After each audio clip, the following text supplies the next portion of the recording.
Salam sejahtera Malaysia, denyut nadi suara rakyat bergema di channel ini.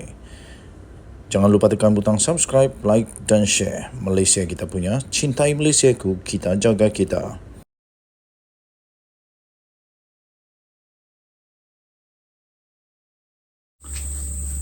Salam sejahtera Malaysia, denyut nadi suara rakyat bergema di channel ini. Pada hari ini, Mahkamah telah pun memutuskan bahawa Zuraida Kamarudin perlu membayar 10 juta ringgit Malaysia kepada PKR. Nah, sekarang baru tahu, jangan main-main. Nah, patutlah dia dapat gelaran Queen of Qatar. Kali ini dia pula dapat gelaran pertama, kena saman 10 juta kerana telah melompat keluar daripada parti PKR. Mahkamah mengesahkan, memerintahkan Zuraida untuk membayar sebanyak 10 juta ringgit Malaysia kepada PKR. Mahkamah Sivil telah memerintahkan Zuraida Kamarudin untuk membayar sebanyak 10 juta ringgit kepada PKR kerana beliau berpaling tadah daripada parti itu selepas menang kerusi Parlimen Ampang buat kali ketiga pada pilihan raya umum ke-14 yang lalu. Mahkamah Tinggi Kuala Lumpur pagi ini membenarkan tuntutan mahkamah iaitu bon sebanyak 10 juta ringgit daripada PKR terhadap bekas menteri itu yang kehilangan kerusi Ampang kepada wakil PKR iaitu Rodzia Ismail pada PRU 15 tahun lepas.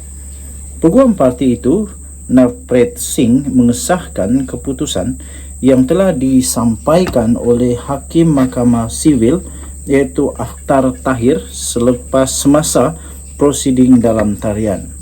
Kata kenyataan itu, mahkamah membenarkan tuntutan plaintiff yang meminta supaya defendant untuk membayar sebanyak 10 juta ringgit Malaysia kepada pihak di bawah bon itu, katanya.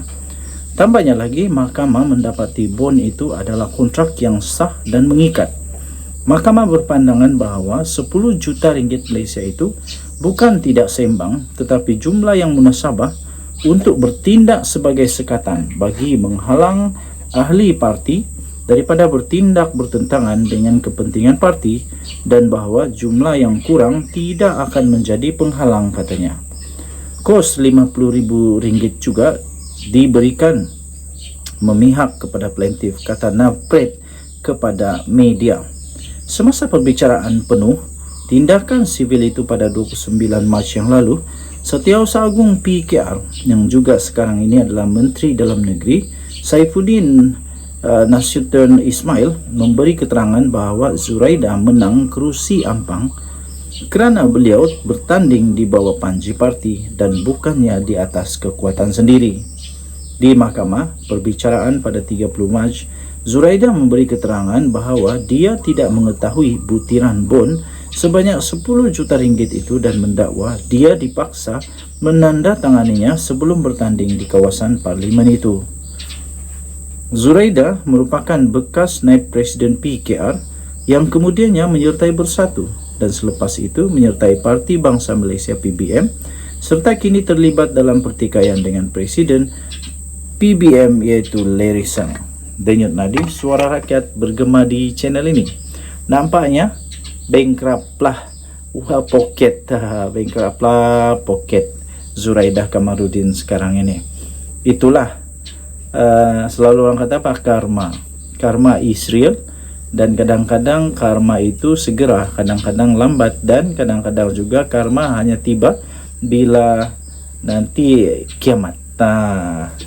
Kita tunggu nanti apa berita seterusnya yang akan menyusul, apa pula yang akan dilakukan oleh Zuraida, adakah dia akan merayu sehingga ke Mahkamah Persekutuan, kita nantikan. Bye-bye. Salam sejahtera Malaysia, denyut nadi suara rakyat bergema di channel ini. Rupa-rupanya ada satu isu yang sedang panas sekarang ini, di mana ada cabar-mencabar supaya UMNO keluar dari Barisan Nasional. Wow! Sekiranya UMNO keluar dari Barisan Nasional, saya fikir ada beberapa parti yang terus akan menjadi terkapai-kapai. MIC contohnya, MCA pun terkapai-kapai dan beberapa lagi komponen dalam Barisan Nasional pasti terkapai-kapai kerana amat memerlukan bantuan daripada UMNO. Walaupun begitu, di malaysiakini.com baru saja diterbitkan lebih kurang 15 minit yang lalu, MIC cabar Lokman untuk bawa resolusi keluarkan UMNO dari Barisan Nasional. MIC mencabar ahli Majlis Kerja Tertinggi UMNO, MKT UMNO, iaitu Lokman Nur Adam untuk membawa resolusi untuk mengeluarkan parti komponen itu daripada gabungan Barisan Nasional. Wow, ini memang nada marah. Nada marah daripada MIC nampaknya. Ketua Penerangan MIC rasanya dah tak sabar, tak boleh tahan dengan Lokman Nur Adam ini. Sehingga Ketua Penerangan MIC Artina Lan membuat cabaran sedemikian susulan satu kenyataan daripada Lokman Nur Adam bahawa UMNO tidak perlu melayan layanan istimewa kepada MCA dan MIC yang tidak mampu menarik sokongan China dan India. Sehingga beliau berkata, jika berat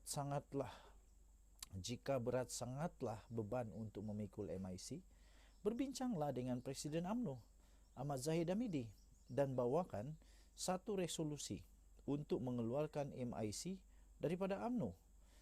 Jangan hanya untuk mendapat perhatian murahan Lokman ingin mengeluarkan kenyataan sinis, katanya. Ini sebenarnya nak keluarkan MIC kan, nak keluarkan UMNO daripada BN. Tajuknya daripada Malaysia Kini ini, MIC cabar Lokman bawa resolusi keluarkan UMNO dari BN. Tapi dalam perenggan ini dia kata, jika berat sangatlah beban untuk memikul MIC, berbincanglah dengan Presiden UMNO Ahmad Zahid Hamidi dan bawakan satu resolusi untuk mengeluarkan MIC dari BN. Mana satu yang betul ni? MIC keluarkah BN ataupun UMNO? Ataupun tak pastilah. Nanti kita tengoklah laporan seterusnya.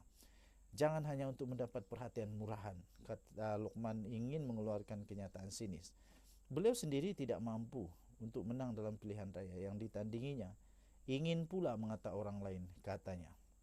Dia berkata demikian ketika mengulas wawancara Lokman dengan sebuah portal yang mengatakan MCA dan MIC perlu membuktikan mempunyai sokongan pengundi bukan Melayu untuk bertanding dalam pilihan raya negeri PRN. Tetapi sampai bila kita nak pikul biawak tu? Wah, ini kata siapa ni?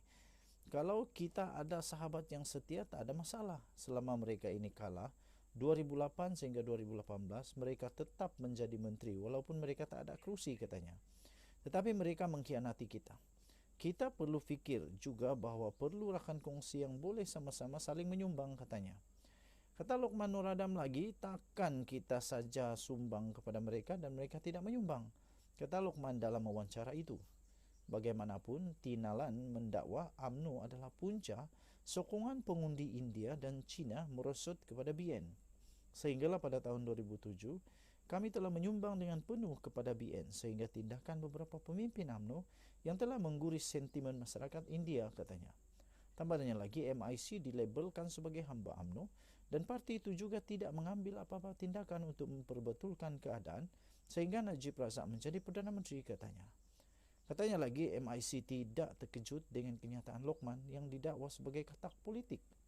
Katanya lagi, memang susah untuk kami mengharapkan ikatan kekeluargaan yang sama daripada Lokman yang merupakan bekas ahli PKR yang pecat.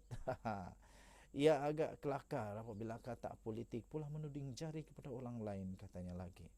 Lokman Nur Adam merupakan ahli UMNO dari 1991 sebelum bertindak masuk ke PKR pada tahun 1999 sebelum dipecat pada 2004.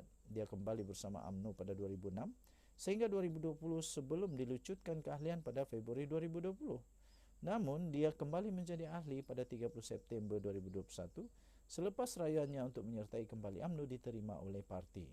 Denyut nadi suara rakyat bergema di channel ini. Jangan lupa tekan butang subscribe, like dan share. Bye-bye.